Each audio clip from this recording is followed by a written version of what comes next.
The opinions and views expressed in the following program are those of the speakers and the host, and do not necessarily reflect those of Yoakley Scott Corporation and your sports network.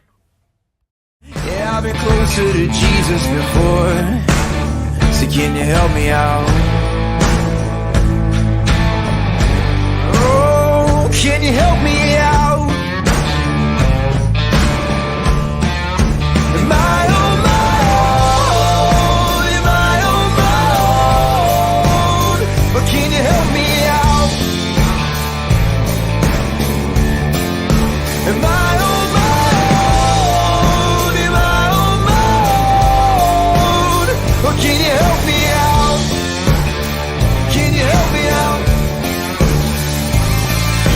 I've been scared to look in my soul.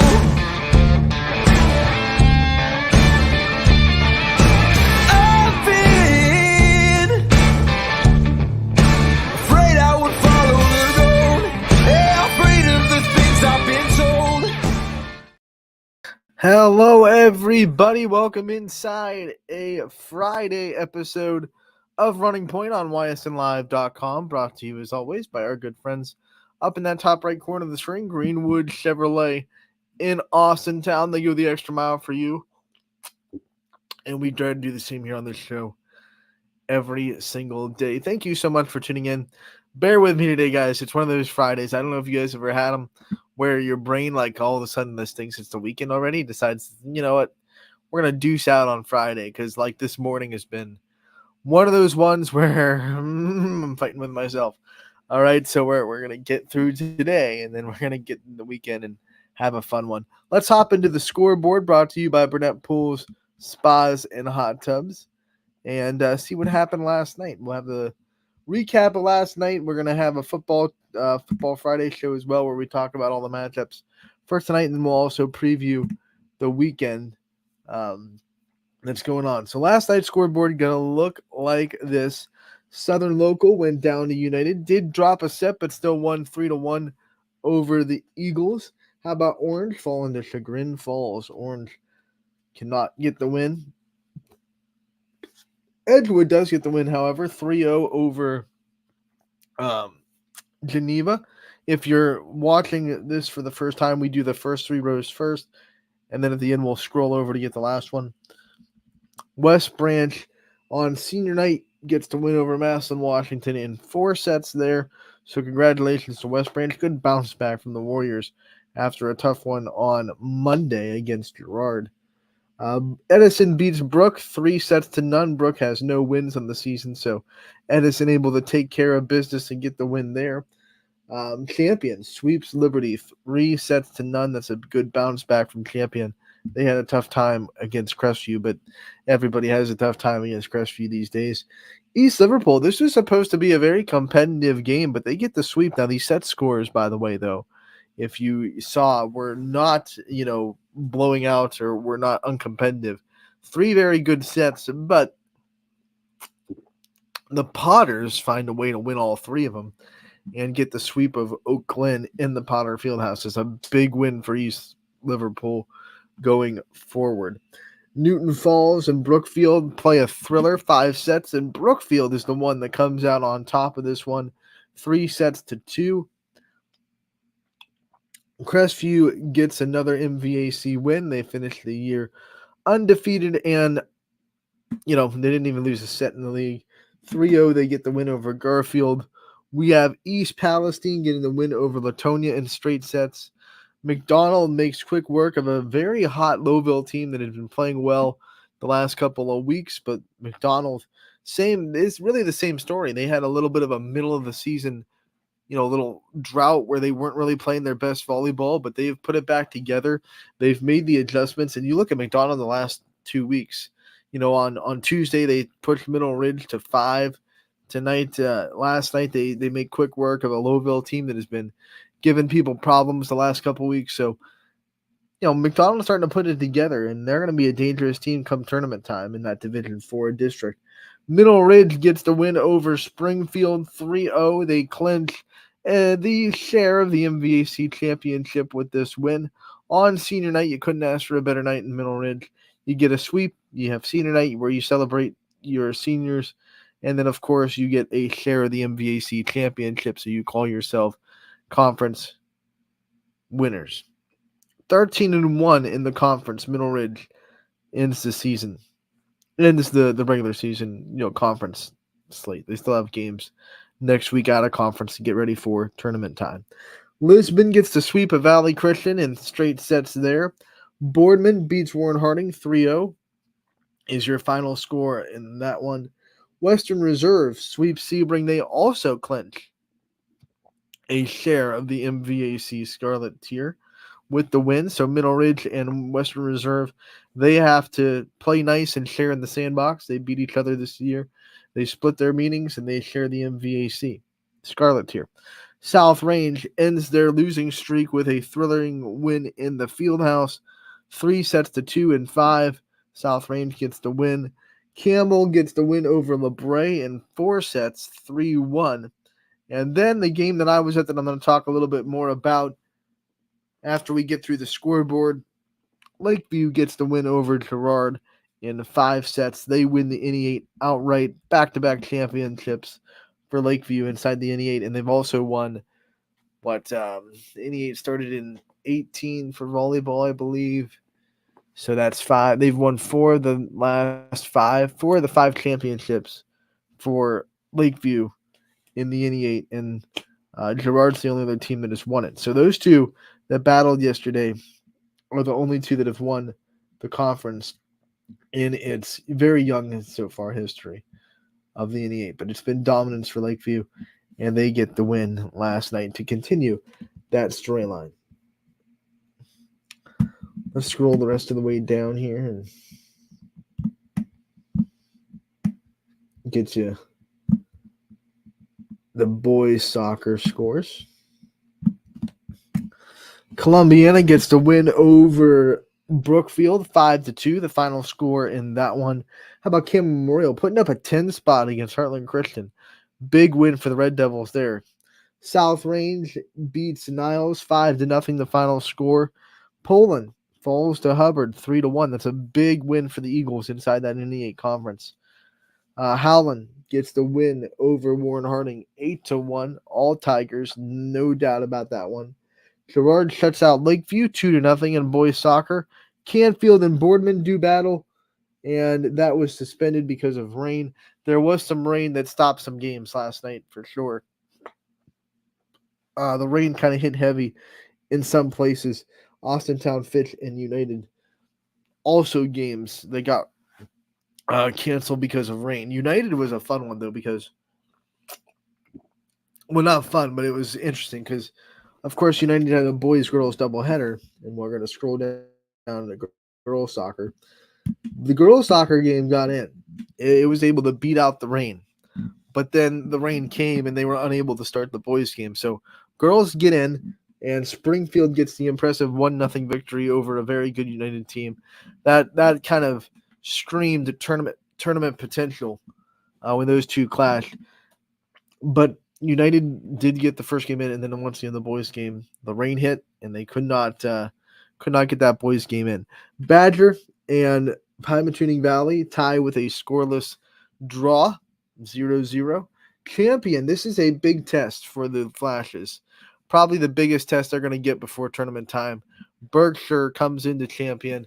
They're a very good small school girls soccer team if you don't know the world of girls soccer. Outside of the Ysn family, I know we don't talk too much about teams outside of our coverage too much, but Berkshire is a very good girls soccer team, and this was going to be one that I think was circled on Champion's schedule for a while. Once you started to see how dominant they were going to be inside the conference, you kind of circle this Berkshire game and say this is going to be one towards the end of the season that you really have to watch out for, and you have to see how the Flashes handle this test. And it was definitely a test. Berkshire pushed Champion more than a lot of other teams have this year. 3-2, though, that Champion offense comes through in the clutch, and they do get the win. They have so many weapons that can beat you. I think that's the thing that makes Champion hard to defend. It's not just, hey, let's stop Taylor Kuhn, even though she is their best player for sure. You can have 3 or 4 different girls go off on any given night, which makes it a nightmare to game plan for. And Champion does get the win. That's going to also be big when it comes tournament seeding time and what both teams decide to do with what bracket they go into in the Super District. This one won't play into the voting or the district voting because those were turned in on Wednesday. So, but it will have to do with, I think, the strategic decisions that are made by these coaches when deciding what district to go into. As we scroll back up to the final row of games, we're going to go back up to volleyball and get these ones up here. Jefferson gets the win 3-0 over Lakeside. This is the CVC Lake Championship for Jefferson. They grab it, they win it, they win the conference. First year in the CVC, and they win it. Hey, welcome to the party.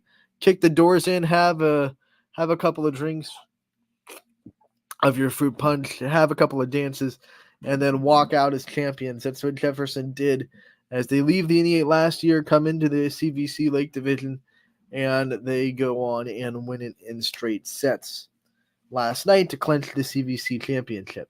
Lake Division, I should say. Columbiana and Wellsville doing a lot of thrilling battling last night. It was back and forth the whole time against Wellsville. You knew it would be.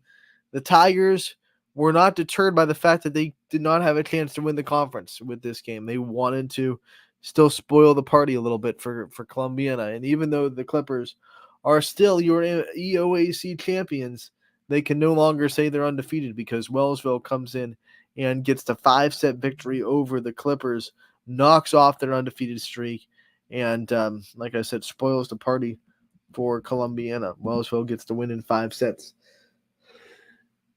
Canfield had their pink night, and they use it to their advantage as they get the 4-set win over Howland inside that AAC. And this was a game where Canfield got a lot of players back from injury. I was talking to Coach Nesbitt on Tuesday when we were at Fitch doing their game in the Falcons Nest, and just talking about her about getting healthy. And she said everyone's going to be back on Thursday. So as long as everything went as planned between Tuesday and yesterday, everyone that Canfield had hurt and was waiting to return was due back in this game. And that just opens the door to talk about how sneaky dangerous Canfield can be in the tournament because of the fact that they've dealt with so many injuries this year, and now everyone's going to get back on the floor. So you're going to start to see the Canfield that everyone expected to be on the floor consistently this year that just wasn't. They had 11 varsity spots to start the season. 7 of those girls at some point of the year got hurt. It's just it's one of those years. You can't really coach against the injury bug, right? You can't tell your girls that don't get injured, do this, don't get it's just some bad luck for Canfield. But the good news is none of it was season ending, and everyone's back now. So this Canfield team, if they can find their rhythm back and find a mesh point to get back to where they were before everyone started to get hurt, then they could be a really sneaky, dangerous team come tournament time because their record will not indicate what they're putting on the floor. You lose games without Jenna Treveri in the middle. You lose a couple of games without Carly Fleming setting. You lose a couple of games without Lily Weaver being in the right side and being a strong right side hitter, et cetera, et cetera, et cetera. You lost in Fitch because Alexis LaFleur was hurt and couldn't play libero. So, 3 different sets, 3 different liberos trying to figure that out. That's remedied now. So you have those kind of things go on. You can't really fully judge a team's record based on that. And now that they're getting everybody back, they could be one of those, middle of the pack seeds. They still have a week, 3 games left next week. So they could get double-digit wins, which would probably put them, middle of the pack inside that Division II district. That could be a very dangerous matchup for, one of the top 5 teams that has to come into to play them early in the district tournament. Canfield healthy is different than Canfield not. And I know that's kind of obvious to say, but it's still the truth.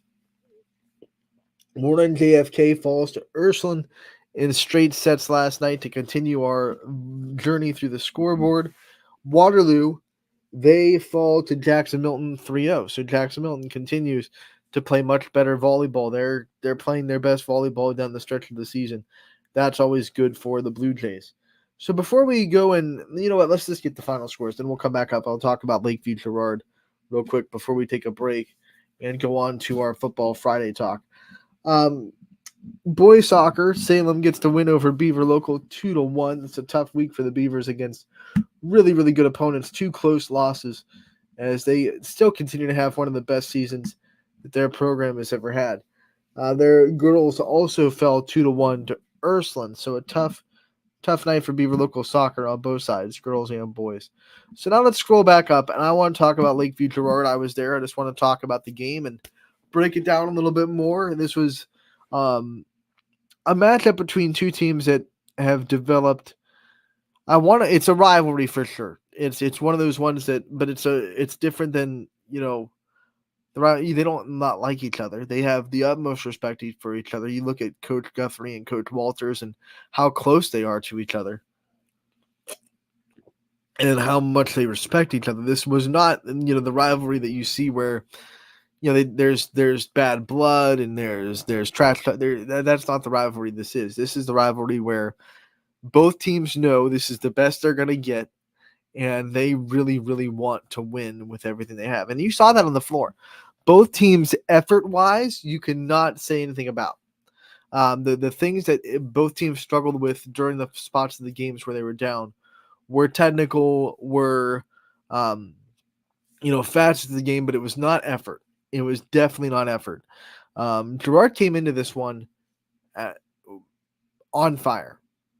To be honest, on fire. They were really swinging well. They were getting in system. Their serve was getting Lakeview out of system. They started to really defend Reagan Price pretty dang well in the first 2 sets. They were at times triple teaming her on the net, just saying, hey, Reagan Price is not going to be the player to beat us. They went up 2-0, and they were close sets, yes. But it just felt like Lakeview wasn't playing Lakeview volleyball. Like they weren't making the greatest passes in the world. They were making some unforced errors, not effort plays. Just like, hey, we're going to try to go high off the block and we miss hands and it goes out. Things like that, where they didn't look in sync with each other. And they must have had a very good talk between sets 2 and 3 because they came out and all of a sudden they're playing Lakeview volleyball. Like everything you love about this Lakeview team this year, mainly me, I love their defense, started to click. Because Girard did not stop swinging, did not stop getting in system and getting good swings on the net.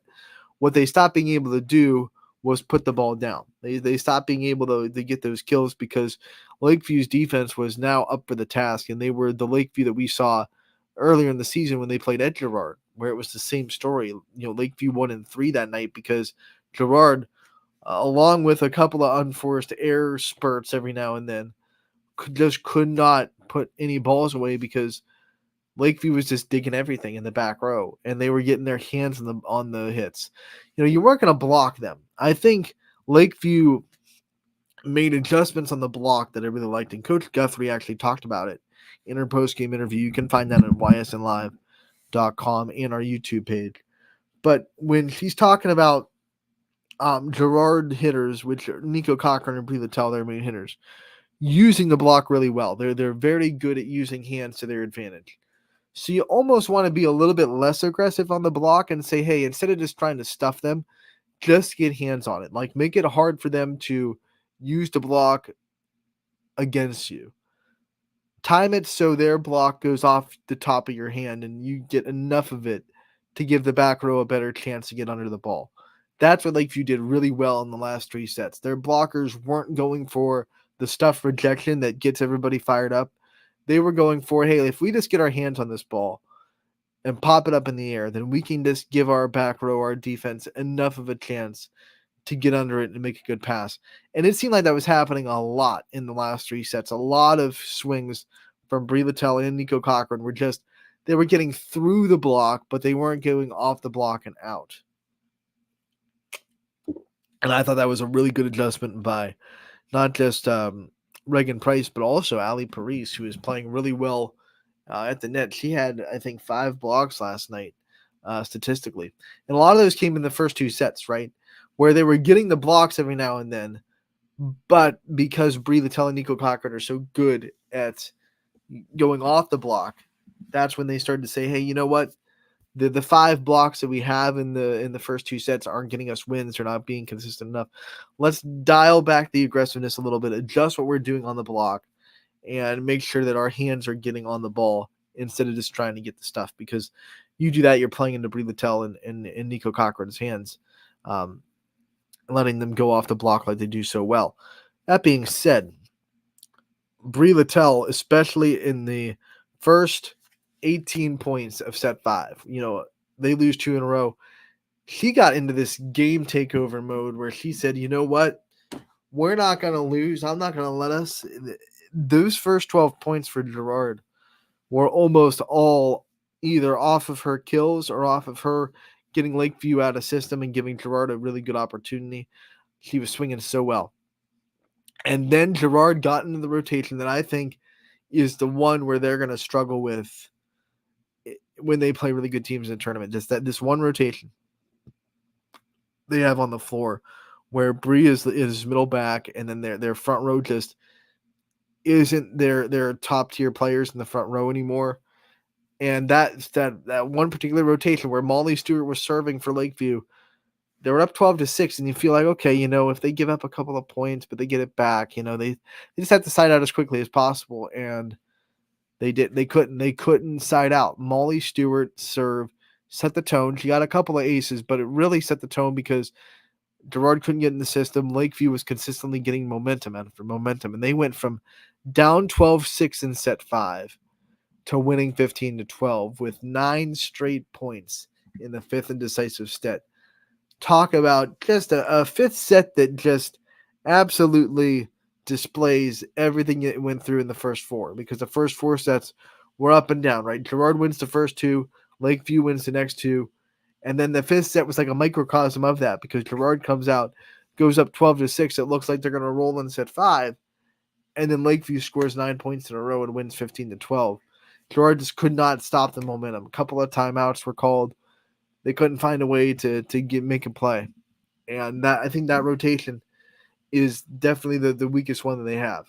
Not saying it's bad. Not saying it's like all of a sudden Gerard in that rotation is not a volleyball team that can play at a high level. But you're always going to have one rotation. Every team has a weakest rotation. Even Crestview has one rotation where it's like, okay, we want to side out of this one pretty quick. Every volleyball team has that.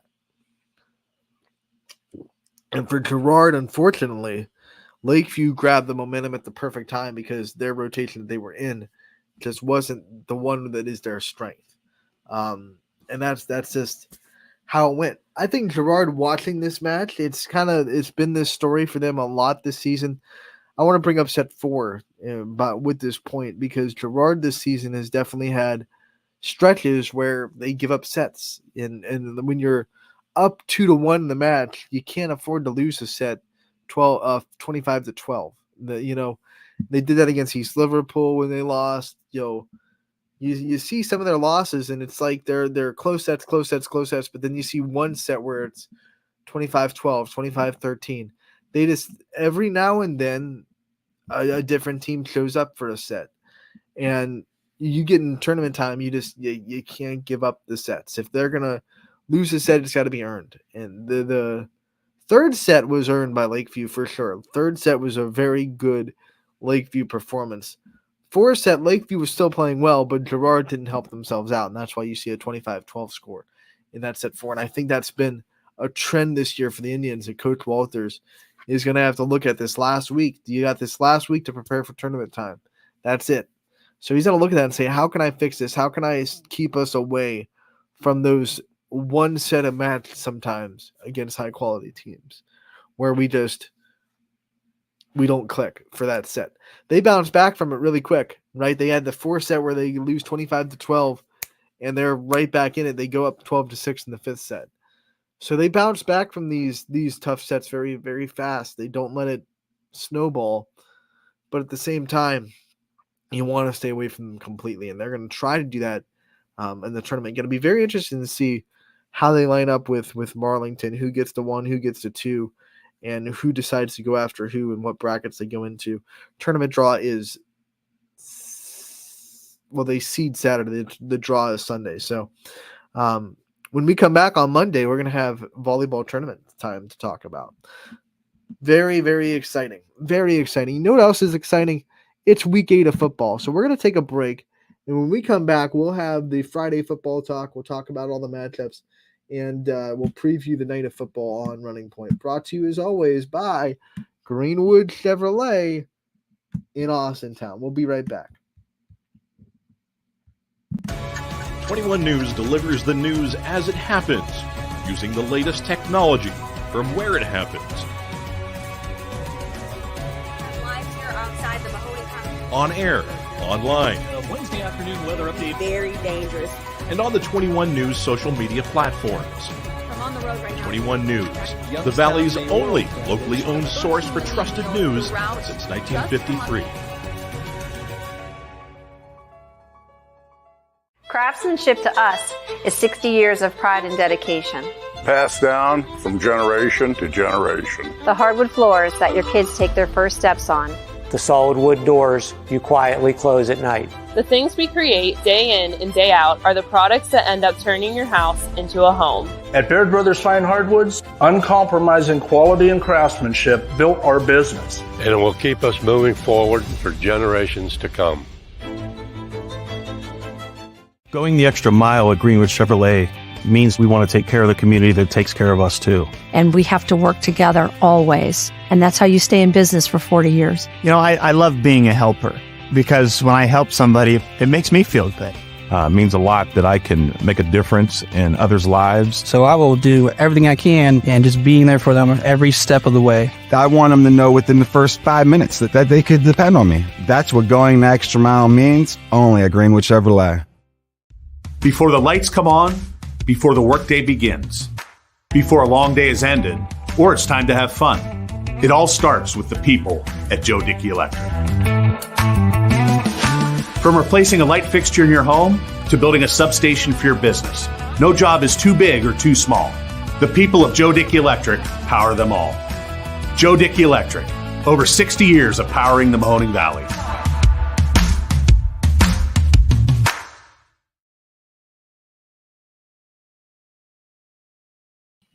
And welcome back to Running Point on ysnlive.com. As always, we are brought to you by those good friends. I'm pointing the wrong way. I told you it's Friday. One of those weird Fridays where your brain just completely shuts off. But it is brought to you by Greenwood Chevrolet in Austintown. And we are going to have our Friday football preview. We're going to talk about all these matchups in Week 8. We're going to bring up the Burdette pools, spas, and hot tubs scoreboard for you. We'll full screen it so you can see all the games that are going to be being played tonight. And we'll start from the top left side of your screen. Campbell Memorial traveling to Brookfield. Brookfield is coming off of that heartbreaking loss last week where it looked like they were in control. They had that game 26-7 lead at halftime. And then here comes LeBray just storming all the way back. Couple of defensive touchdowns, of course. The Devin Derry pick six to seal it late in the game. Tough one for Brookfield to handle, but they have a good opportunity to come back home in Week 8 and get a game against a team that is struggling. Try to get some momentum heading into what they hope will be a playoff run. But Campbell, on their end, played fantastic defense last week. Didn't allow a defensive touchdown. They just couldn't score an offensive touchdown. We've seen this Campbell team score before, so I think that game was an outlier. I don't think they're going to have a game where they necessarily completely struggle to score on offense, but they're going to have to try to stop Rico Smith, who has just been putting the team on his back in the last couple of weeks. Last week, he had a great game, and despite the loss. That's why he's up for Baird Brothers Big Dog of the Valley. I don't think we've ever had two players from the same game on opposite sides of the field both put up the numbers that it takes to be on the Big Dogs nominee list.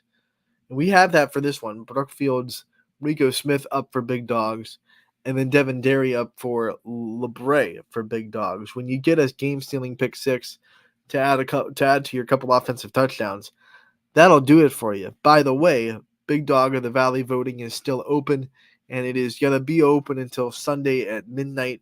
Volleyball, football, those two, and a lot more. Check out the nominees. Vote for your favorite player. Voting is unlimited. You can sit there and hit that button until your thumb is falling off if you want to. And it ends Sunday at midnight, and we will announce the winner on Monday, of course. Crestview and Champion. We're going to this one. Crestview this looked like a completely different football team the last couple of weeks, right? They had a tough start to the season. They found one win, and they've kind of run with it. They've now trusted the results. They trust in the process. And this is a game at home that Crestview, like Brookfield, can take full advantage of, a team that is struggling. There's no way to sugarcoat it. Champion really struggling this year. They got the win last week, but they didn't score an offensive touchdown. They had a 7-0 win where they couldn't score offensively. They got to be able to score it against Crestview. Obviously, you got to score to win, but Crestview's not going to be a team that gets shut out. So, Champion trying to get a big win for their program, get some positivity going in that locker room, but it's going to be really tough against Crestview. We move on to Columbiana versus East Palestine. The Bulldogs coming off of their first conference win of the season and their first conference win in quite a while. And one of the things I'm really interested in this game, the Bulldogs have been playing different football all season. Like it's their first win of the year against Wellsville last week, but they had a couple of games where they were right there. If they would have made plays, could probably get to be competitive. You look at that Southern game, it's 42-7 the final score, but I've brought it up a couple of times. There was a point before Southern ran away with it where East Palestine is driving, they're in the red zone, and they have a very unfortunate pick six. It wasn't anybody's fault. I mean, it was a good pass. Kid caught it, got drilled, ball pops in the air. Southern makes an amazing play, catches it, runs for a touchdown. So it wasn't one of those pick sixes where it's like, what are you doing? How are you throwing it to there? It was stroke of luck, and then Southern ran away with that game after that. But there's been a couple of other games where you see East Palestine playing well, being right there, being competitive. They get a win last week against Wellsville. So now what I'm interested in seeing this week from the Bulldogs is how they handle a week coming off a win.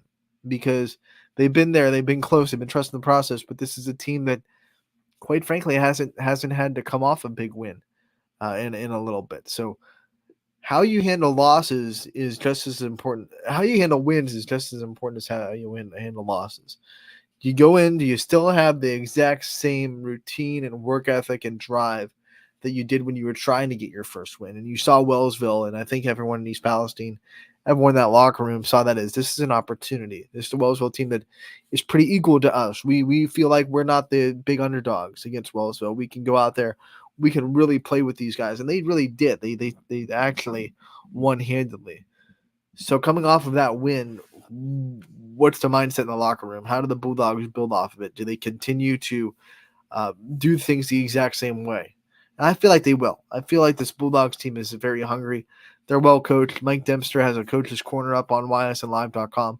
He talks about it in length with Tim Figley. This is a team that's starting to build the building blocks of getting a program back to where they want it to be. And it starts with games like tonight where you don't fold after a win. This is going to be a very hard task for Columbiana, who's been playing well all season.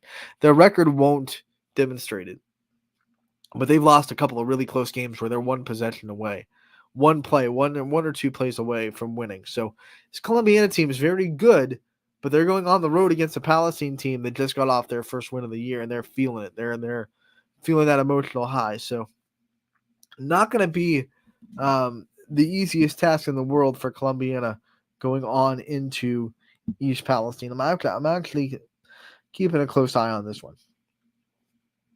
East goes to Struthers. Struthers, the Wildcats, man. They've been playing with their hair on fire. You go back to that South Range game a couple of weeks ago. They played their butts off in that game.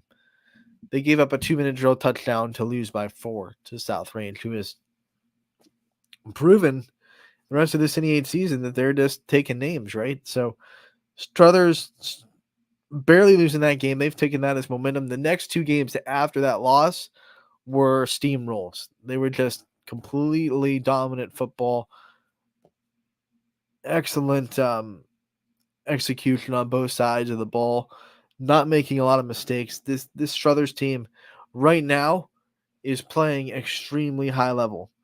And East is walking into a buzzsaw. And I mean, I hope they're ready for it, because this Struthers team wants to make a good tournament spot, and then they're not going to be happy with that. They want to make a big run in the tournament, and they're looking like they can absolutely do it. How about this one? Edgewood and Conneaut. Very interesting, because it's two different styles of football. You probably learned this by listening to my show every Friday. If you've been coming on Fridays, if you're a first timer, hey, how you doing? Thanks for coming on, and thanks for watching Running Point today. We hope you stick around for next week and all of our shows. But if you've watched me for a while, you know that I love the matchups between two different styles of football. Edgewood is the high-flying offense, and Conneaut is the very physical ball control, slow the game down type of team. So this game, like every other matchup that we've talked about with those kind of teams, is just going to come down to what team decides to control the tempo. If Conneaut holds the ball and keeps it away from Edgewood's offense, there's not much you can do. You can have all the talent in the world on the offensive side of the ball. If you're not touching it, then you can't score, right? So Edgewood's defense has been suspect at times, especially their run defense. Conneaut can run. If the Spartans don't let Edgewood catch fire, then this can be a very good game. I don't think Conneaut can get into a shootout with Edgewood. They don't want to get into an offensive spurt contest because they can't score with Edgewood. But if they can slow the game down, they can run with Edgewood, and they can definitely out-physical them. So I'm interested in this one. I really am. I think Edgewood versus Conneaut going to be a sneaky good game tonight.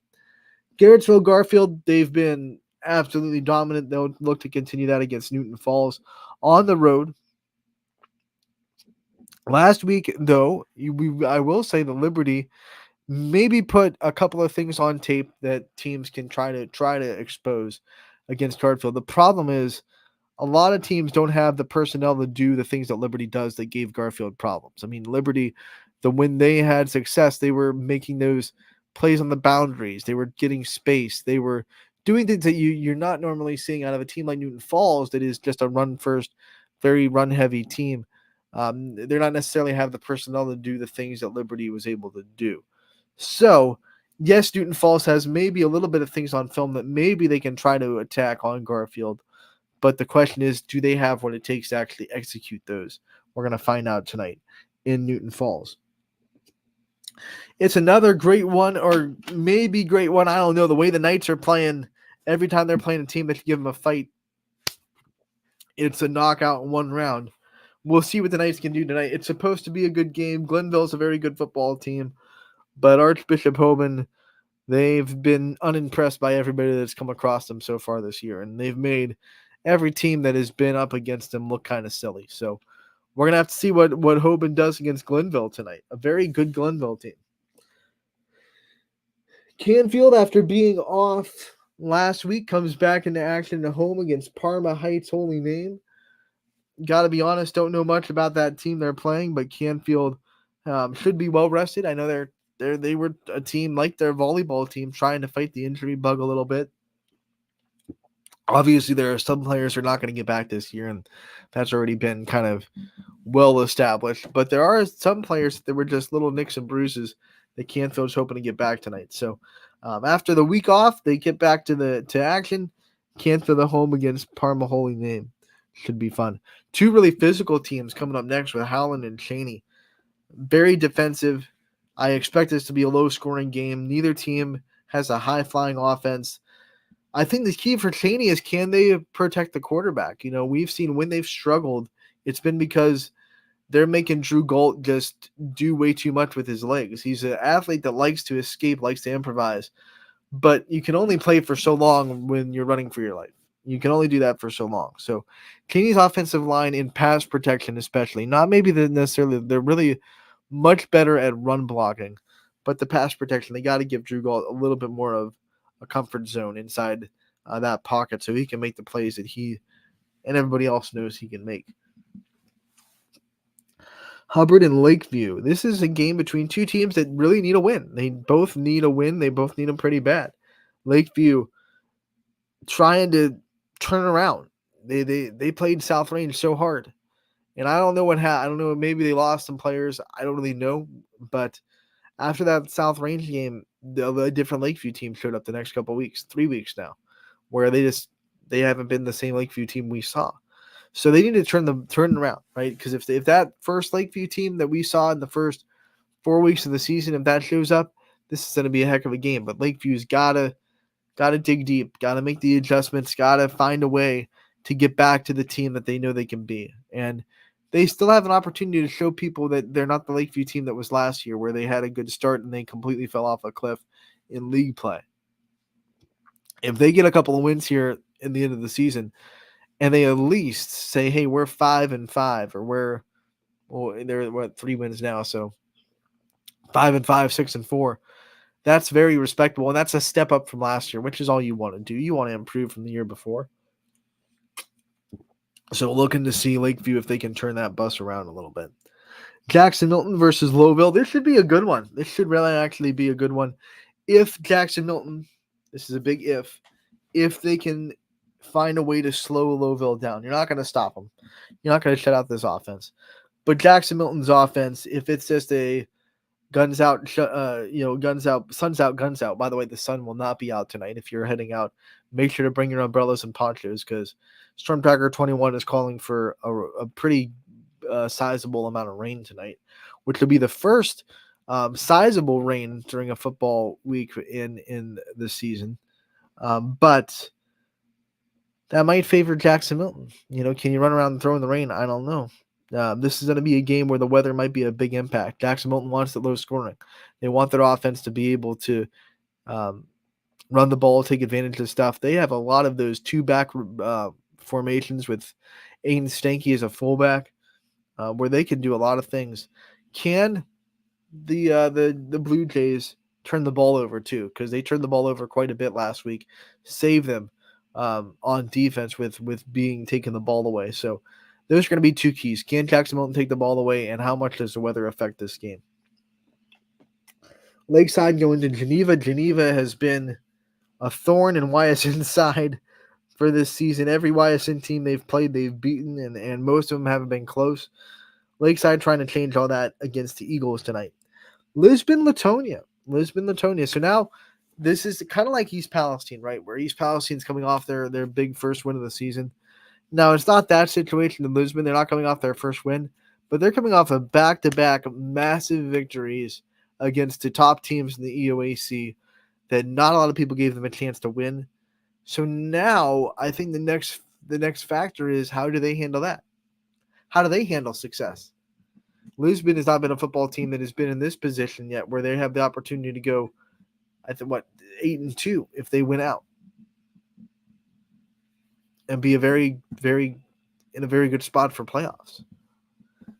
This is not a team that's used to that. So how do they handle success? We talked about East Palestine earlier. Lisbon's in the same boat. How do they handle back-to-back weeks against really strong teams? Do they take care of business tonight and just go and play the same style of football?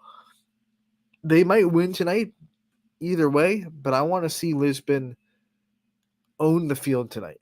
I want to see them say, yes, we won 2 games in a row, but that is behind us, and we are focused on the last 3 weeks of the season. If they are still celebrating the last 2 wins, then you'll be able to tell they're not this supremely talented team that can afford to take the foot off the gas pedal. They need to play hard. They need to make those plays for themselves. They've been having fortuitous bounces the last couple of weeks, but those plays come from the effort. Like Lisbon's effort gives them some luck. So they have to make sure that they're staying that same way. They don't let the foot off the gas. Because Latonia has proven at times, there have been flashes in this season where, okay, they're playing good defense. They're playing more disciplined football, and you don't want to give them hope. So Lisbon, I'm watching to see how Lisbon handles success tonight. Jefferson hosting Madison. Jefferson obviously having a little bit of a tough season. Trying to end all that at home tonight against Madison. Fitch welcoming Massillon, Washington. Massillon obviously in the news, and the OHSAA last week giving their quarterback the eligibility rights to play after that was up in the air. I'm not going to go too far into that storyline because obviously that was a lot of people on both sides of that fence and what was going on down there. But everyone seems to be good to go as far as eligibility. So you're going to get a fully strong Massillon Washington Tigers team coming into Fitch, which will bode for a very good game.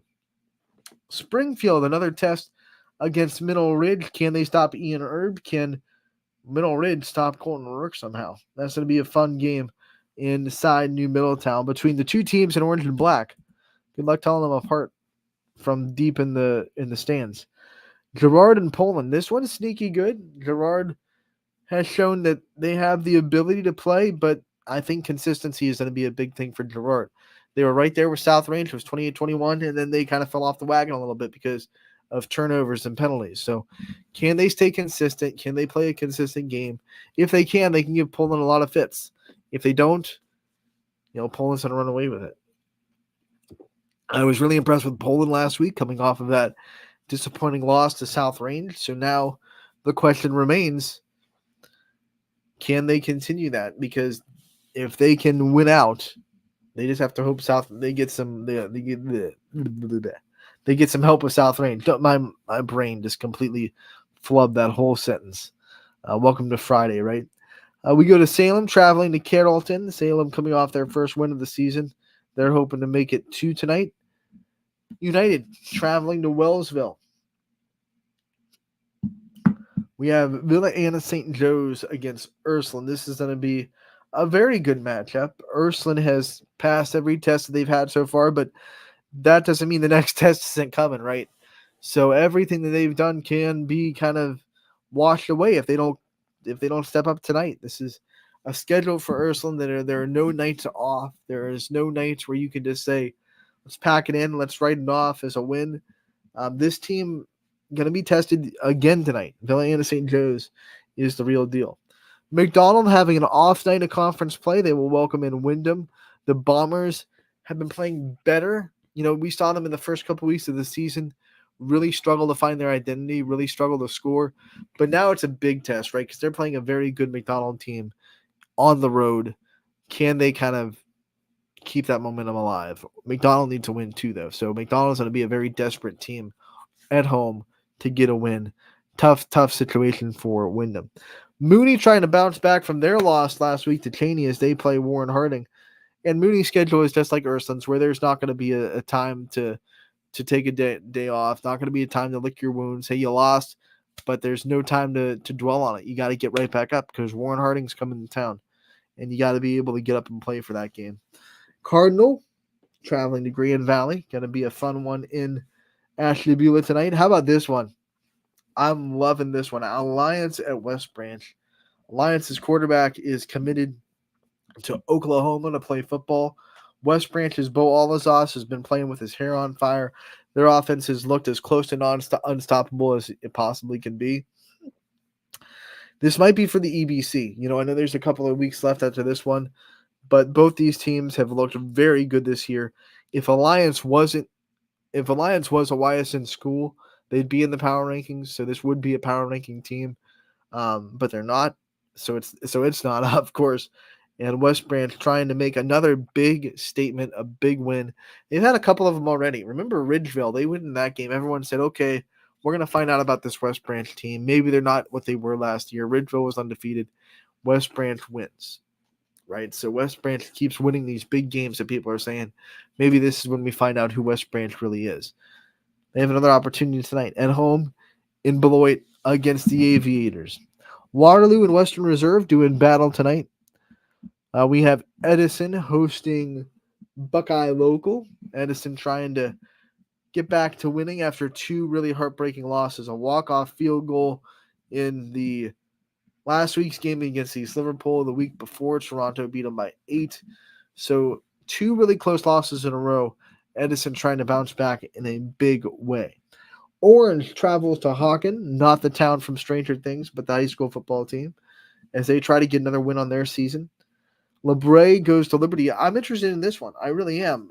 LeBray has had a more consistent stretch in the last couple of weeks. The first couple of weeks, we were wondering what LeBray team was going to show up because one week they looked really good, one week they didn't. Now it's more consistent where we know what LeBray team we're going to get, but now you're starting to see inside the game consistency issues, right? So can they play 4 full quarters of very good football? Liberty has proven that if you slip up just a little bit, like get out of position, they are fast, they're athletic, they will take advantage of that. So consistency is going to be a key for LeBray tonight, because Liberty will really quickly take advantage of any type of little misstep that you make. Even if you're up by 21, they can score in a hurry. We saw that in the Lakeview game where they scored 14 points in the matter of like 20 seconds coming out of halftime. South Range traveling to Niles. This game was looking like it would be a matchup for first place in the NE8, but Niles fell last week to Poland. So now it's not for first place. Niles is just trying to bring South Range down to a tie with a couple of teams.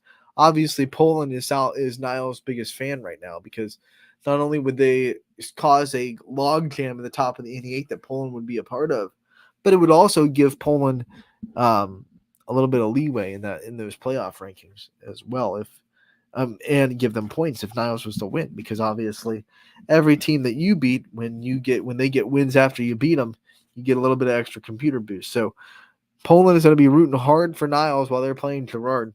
And South Range has been up for every test. Like every year, it's just like, hey, this is the team that might beat South Range. Nope. Every year it's the same story. It might not be as dominant this year as it has been, but they're still finding ways to win. And that's all that matters in South Range country. Matthews is going to be traveling to Pymatuning Valley tonight. Obviously, Matthews not a YSN team, but we all know they've been having a really tough year, and they're going to go up against a Pie Valley team that is big, strong, and physical. Not the team you want to play while you're struggling. Boardman traveling to Dover tonight as they try to get back on track. The Spartans will be on the road. So will Beaver Local. They're going to be in Indian Creek. They're trying to get back on track after a couple of losses to NE8 teams in a row. So with that being said, let's get to who you can watch on the network tonight and what announcers will have you taken care of. Let's go to our YSN spreadsheet. Friday, October 6th. Got a lot of green, a lot of games being covered. We will start at the top with Campbell Memorial at Brookfield. Nate DeCross and Quinn Pushkar will be there for that one. 7 o'clock kickoff. Tony Parazio will be at Crestview for Champion and Crestview. The Figley brothers are going to be at East Palestine for Columbiana and EP. Steve Hodge and Tom Otto are going to be at Struthers as East comes to town. Conneaut will be on WOW TV, which is Conneaut's broadcast channel.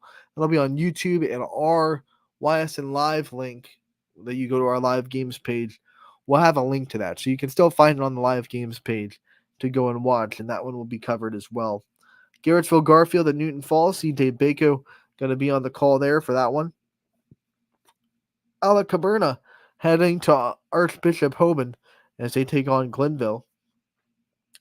Eric Hughes and Gary Niddle going to be in Canfield as they welcome in Parma Holy Name. Noah Ricks traveling to Cheney with Hallen to call that one in Youngstown. Jamie Thompson and Zach Svensson going to be on the road with Hubbard as they travel to Lakeview. Sam Torres and Sean Prine going to be at Geneva for Lakeside at Geneva football tonight. Rick Daly going to be traveling with Lisbon as they go to Latonia. We have Maslin, Washington, and Austintown Fitch, the voice of the Falcons, Mr. Ty Bartell on the call there. Noah Doty and CJ Schroeds going to be on the call for Middle Ridge at Springfield. We'll have Matt Marr and Jordan Barber and Girard for Poland at Girard tonight. Matt Mowry and Jared Niederheiser, our Salem crew, going to be traveling with the Quakers to Carrollton. You got Gary Altizer, who's going to be in Wellsville for United at Wellsville. Tim Corso and Julian Johnson going to be in Ursuline as they welcome in Villa Anna St. Joe's. That'll be at Youngstown State, obviously. Dom O'Brien going to be at Mooney as they play Warren Harding. Tyler Hartz and the Grand Valley students going to be covering their game against Cardinal. We have Chris Sigler traveling to West Branch for Alliance at West Branch. Going to be a big one. Props to Chris Sigler for making sure that one gets on the network. Michael Jadaki going to be traveling to Indian Creek with Beaver Local as they face the Redskins. Michael McKenzie. I don't know why I was thinking West Branch still if I said Michael Janaki. Michael McKenzie going to be traveling with Beaver Local as they head to Indian Creek. DJ Oakley will be on the call as South Range travels to Niles tonight. Chris Colucci going to be traveling to Western Reserve, so those two splitting up a little bit as Colucci will be in Western Reserve for Waterloo versus the Blue Devils. And then Mohawk and Beaver Falls are going to be covered by John Ostapowitz. And so he'll be in Mohawk tonight for some PA football. Some games that are happening that unfortunately will not be on the network. LeBray and Liberty, Wyndham and McDonald, Boardman at Dover, Edison hosting Buckeye Local, Pie Valley hosting Matthews, Orange and Hawken, and then Sebring taking on Stryker. We also will not have Jackson Milton at Lowville either.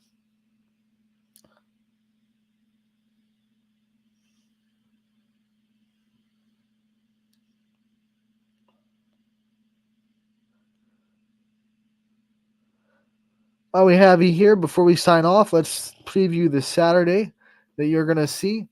3 football games on the network tomorrow for Saturday. St. John hosting Fairport Harding. CJ Bako also going to be on the call as Warren JFK hosts St. Thomas Aquinas at Liberty. Also at Liberty, later on that night, CJ Bako will be back for Southern at Valley Christian. So all those games happening tomorrow. 12 o'clock for JFK, 7 o'clock for the other two. Those will both be on the network. East Liverpool is also playing tomorrow at Bel Air. For volleyball tomorrow, we have Cheney playing Ravenna, United playing Salem, Bristol playing Heartland. Boys soccer tomorrow, Hoban at Orange, Crestview at Badger, Beaver Local at Lakeview. Girls soccer tomorrow, Luke Davis is going to be at Salem as they welcome in Chagrin Falls at 12. Also playing tomorrow, United at West Branch and Struthers at Columbiana. So all that happening over the weekend while we sign off for the day. And we once again remind you to head over to ysnlive.com/live to check out all the great stuff that we have going on this weekend. One good place to watch it, and you can find it at ysnlive.com. Thank you so much for tuning in. For this comment, yes, the Austintown Fitch Massillon game will be streamed live tonight. Ty Bartell will be on the call from Austintown Fitch. So not to worry if you're watching from Massillon. We've had a couple of people from that community already ask us if it's going to be on. It absolutely will. ysnlive.com/live. Free live broadcast. You can find it there on there so you can show that. And then a go. Just a go from Lonnie Dean. Lonnie Dean, go, yeah, go. I don't know, go.